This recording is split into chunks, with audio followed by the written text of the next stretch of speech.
Pito ka mga landmines ang na-recover sa mga otoridad sa Patulinaw lungsod sa Manhuyod, Negros Oriental.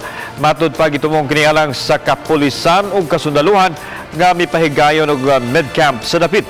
Ano ang report? Gipakita sa PRO7 ang hulagway sa na-recover nilang mga improvised explosive devices kun IED. Mga tag-as nga wire ug mga lata nga gigamit sa nasong IED nga gipanglubong sa yuta. May laman siyang ammonium fuel oil. Yung ANPO ba?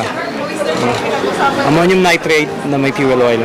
So, yun yung tinatawag natin ANPO. Which is, pangkaraniwan na na-recover natin dito. Meron tayong mga na-recover dito na ginagamit nila sa panagat. Yun.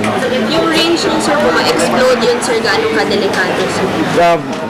Base doon sa container na nakita natin, estimate namin, nagko-contain siya ng mga 3 to 5 kilos ng ANPO. Gipadayag ni Police Brigadier General Dibold Sinas nga determinado ang sakop sa rebuilding grupo nga mumugnaw ground sa mga tropas kagamhanan apan napakya sila kay nagpakabana ang katawhan pinaagi sa paghatag kanila og kasayuran kalabot sa landmine.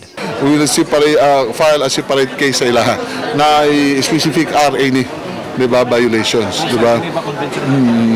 First time ba nila gamit sila ng landmine? Hindi, nano yung mga na-permi na mag-IED, karoon lang na preempt. Karoon lang na preempt, tapos na-encounter, tapos naka-recover ing-ani kadaghan. Sa barangay Batulinaw, sa Manhuyod, usa ka NPA ug usa ka sundalo ang patay sa engkwentro human sa gipahigayong medical and dental mission sa Police Regional Office 7 ug sa kasundaluhan.